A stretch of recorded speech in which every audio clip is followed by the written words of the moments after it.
when a peace negotiation was in process. And during that time, they decided to create a new type of being on the planet that would be a mixture of reptilian and human. And this was prior to the devastation. Right, this was prior. This was an attempt at peace between the two. Okay. And that, the thing is, the deal was the reptilians wanted to take the foundation as the androgynous reptilian body and then add mammalian or human genetics to it. And now this is interesting because in the Bible it says, and people never question this, it says in Genesis, let us make man in our image. And so why is it plural? Who is the we and who is the our? And in ancient Hebrew, all references to God are plural. There are no singular references to God as an individual. It is always plural. And if you look at the way human beings gestate in utero, you see that in the first few weeks of life, they are basically androgynous reptilians. And then mammalian features are added to it during the gestational period. And that's because the genetics are following the sequence in which they were added. So all we have to do is look at how human fetuses develop to see how we start as androgynous reptilians and then finally become mammalian.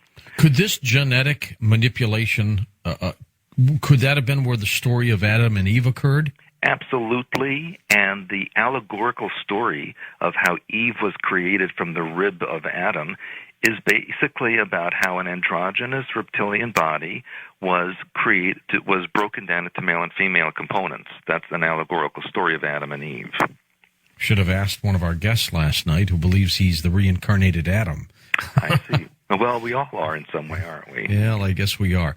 Okay, so some of the stories that we hear about in Genesis, the fallen angels, the taking of women, earth, yes, that could have been the reptilians coming down to interbreed, right? Correct, and even the Hebrew word Elohim means those who descend from above. Mm-hmm. It's a reference to basically, that's what we would call people that come down in spaceships. Okay, how many reptilians fled underground after the devastation? What do you think? My estimate, or the estimate that we've been told over the years at Montauk, was approximately 3 million. But I can't verify that number, obviously. That's just what we were told. Okay. And that they did, because they're androgynous, they replicate on a parthenogenic basis. They don't need any spouse. They just create during a cycle and give birth. Are they underground now? Yes, they are still there. And, if you look at current events and you look at China and other areas where all of these mining accidents are occurring and people are dying underground, I know that a lot of those mining accidents are cover stories about what's going on underneath the ground where the reptilians are battling human beings. And this occurs even here in North America, where we have over 130 underground bases in this continent, and there's a lot of battling going on under the ground, and especially in the Mojave. Are there flying crafts still around that belong to the reptilians?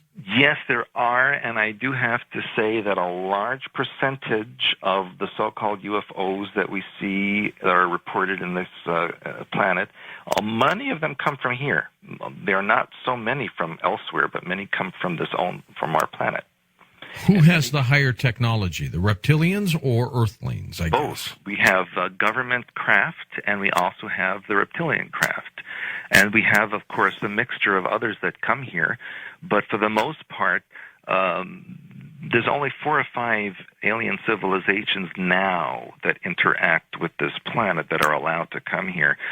There used to be a lot more years ago, and that's been stopped because of the government taking over a lot of the control systems of interactions with aliens. Are we interacting now with the reptilians, or are we at war with them? That is a very good question, because the Illuminati, who are basically the descendants of the hybridization program, have their own agenda, and their agenda is a bit different than the original reptilian agenda. Okay, so we're getting into a little David Icke a little bit, right? Yes, his information is very good. He's a friend of mine, and we've talked about shape shifting and how it occurs. If you'd like, I'll give you a brief description of shape-shifting. When a person has a split of 50-50 genetics, in other words, 50% reptilian, 50% human. God, what would you look like at a 50-50 split? Well, that's the thing, is what would the genetics defer to? It goes by the mind pattern or the soul personality operating the body. So, for example, if you have a reptilian soul personality in such a body, the body would defer to reptilian genetics and manifest as a reptilian. If you needed to hide behind a human form, and you needed to be in public as a human, but you had this reptilian body, the only way to maintain the human form is by ingesting human hormones, blood, organs, etc., that would then jump or boost the human genetics to manifest in that form instead.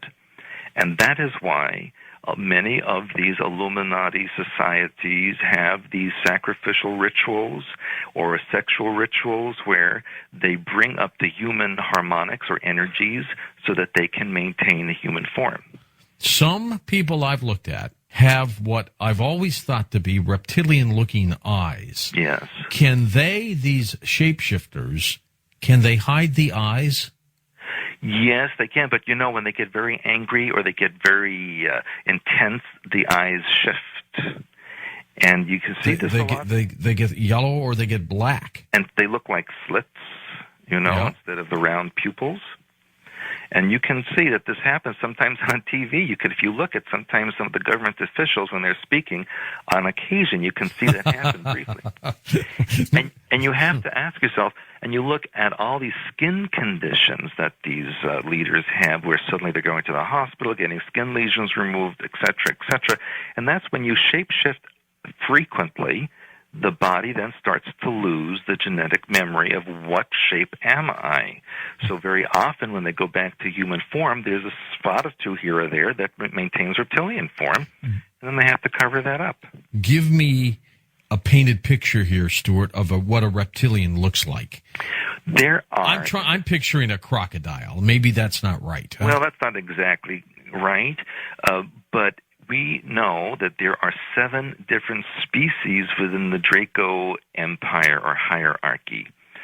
And interestingly, when the Soviet Union sent a vehicle to Venus in the 1980s to actually go below the cloud layer and shoot pictures before the heat destroyed the camera, right, it sent back a picture of the surface with 7 domed areas in a row. We never saw those pictures. We didn't see the pictures, but in American newspapers, there was an article on it in the late 1980s that said that there were these 7 domed areas, and it went on and on to describe them as being unusual. And then the very end, as par for the course, it said that NASA determined that these 7 domed areas were natural formations. Of course, they're not going to say what they really are.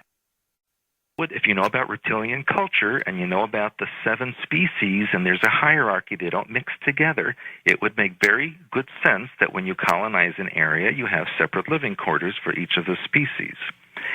And so the different species look like the very high or elite group are very tall, white-skinned reptilians with blue eyes, and they sometimes have been known to have wings on the back. Reptilian-type skin? Yes, it's not exactly as scaly as you'd see on a crocodile or an alligator, but it's very rough skin that looks as if it's segmented in places. What about their faces? The faces can look very human-like or humanoid. They have 2 eyes, a nose, a mouth, but the reptilian have that what I call cat eyes. They look like cat eyes, and they have a very pronounced jaw and very pronounced teeth. And they have very powerful bodies, especially the elite group, the top of the hierarchy. And when you go down the hierarchy to the bottom, there's a shorter version. There's a kind of reptilian that's only 4.5 feet tall. It's kind of brown skin, very slight. They're very much like workers or drones that would do the grunt work or the what we would call the untouchables in Hindu society. All right. Well, this picture that we've all seen of the devil, who could have been a reptilian. Where did that come from, the longer tail and the horns? That comes from the ancient perception of what a reptilian being looks like. And very often they do have horns. Not all of them do, but some of them do. Maybe a senior group or something like that? The middle version, there's a warrior caste that tends to